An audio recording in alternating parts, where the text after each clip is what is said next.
Bonjour, c'est Fabien. Dans cette vidéo, nous allons voir comment calculer une médiane avec Google Sheet. Donc pour ça, je vais utiliser un jeu de données que vous pouvez d'ailleurs télécharger à l'adresse qui apparaît dans cette cellule et que je vous ai remis directement dans la description. Alors, ce jeu de données, c'est quoi? C'est tout simplement des informations sur l'action Microsoft à travers des dates. On peut retrouver donc le cours de bourse, le bénéfice par action annoncé par l'entreprise et ces deux informations permettent de calculer ce qu'on appelle le PER. Le PER, c'est tout simplement un indicateur boursier pour savoir si une action est potentiellement trop chère ou non. Je vous ai remis quelques explications ici pour ceux que ça intéresse, mais nous, ce qui va nous intéresser, c'est de calculer la médiane sur cet indicateur, donc le fameux PER, pour savoir si on se trouve actuellement au-dessus ou en dessous, ce qui peut être une indication parmi d'autres si on est par exemple intéressé par cette action. Alors déjà, la médiane, c'est quoi? C'est tout simplement la valeur qui va séparer la moitié inférieure et la moitié supérieure d'une série de données. En utilisant un exemple, je pense que ça va être plus simple. Imaginons une série de données.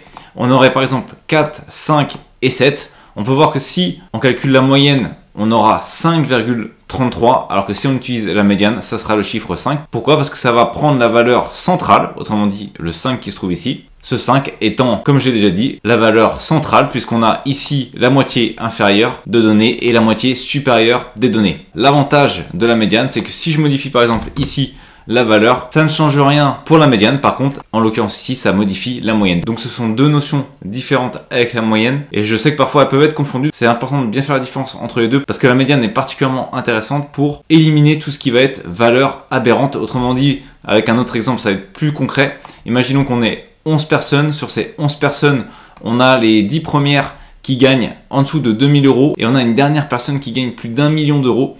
On pourrait dire qu'en moyenne, ces 11 personnes gagnent plus de 100 000 €, alors qu'en réalité, on voit bien qu'ici, il y a une seule personne qui gagne beaucoup d'argent et les autres ont des revenus bien inférieurs. Et donc, la médiane permet de supprimer cette valeur aberrante en indiquant que la valeur centrale des revenus est de 1500 €. Et donc, on a ainsi supprimé la valeur aberrante. Ici, vous avez peut-être remarqué qu'on a un jeu de données qui est avec un nombre de valeurs impair, ce qui permet donc d'avoir une valeur centrale. Mais si j'ai un jeu de données pair, puisque là, par exemple, on a 5 personnes avant, 5 personnes après notre valeur centrale, mais si on se retrouve avec 5 personnes avant et 5 personnes après, autrement dit, on n'a plus de valeur centrale, et bien à ce moment-là, vous allez voir comment ça va être calculé. Je vais enlever cette valeur et on se retrouve en réalité avec 1450. Pourquoi on a 1450? Tout simplement parce que la médiane va calculer la moitié de la somme des deux valeurs moyennes. Pour faire simple, il va aller récupérer les deux valeurs centrales et il va donc les additionner et diviser par 2. Et si on fait 1400 plus 1500, et qu'on divise par 2, eh bien on obtient 1450. Donc voilà pour cette introduction sur la médiane. Et maintenant, on va voir comment la calculer. Donc dans Google Sheet, c'est relativement simple et rapide. On va tout simplement aller ici sur résultat. On a la fonction qui est toute prête. Dans la cellule qui nous intéresse, je vais indiquer égal médiane. Je vais indiquer entre parenthèses la plage de données. Donc je vais la sélectionner avec ma souris. On peut voir qu'ici, ça renseigne directement la plage de données et j'obtiens immédiatement le résultat juste au-dessus. Donc j'ai l'aperçu du résultat et je vais faire entrer. Et donc j'obtiens la médiane qui est de 25,265 alors qu'actuellement on est à 29 au niveau de l'indicateur, ce qui signifie qu'on est au-dessus de la médiane. Ensuite, une autre possibilité avec la médiane, c'est de supprimer des valeurs que vous ne souhaiteriez pas calculer. Ici, on a pris une plage de données qui va de D3 à D56, mais imaginons que je souhaite supprimer la valeur D51, eh bien c'est tout à fait possible. Ici, je vais indiquer que je souhaite aller de D3 à D50. Je vais rajouter un point virgule et je vais repartir de D52, 2 points jusqu'à D56, qui était la valeur finale.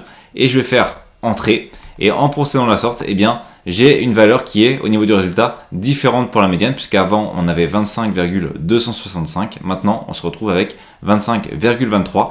J'ai éliminé une valeur qui se trouvait en D51. Donc vous avez cette possibilité également de choisir des plages de données pour calculer la médiane. Merci d'avoir regardé cette vidéo.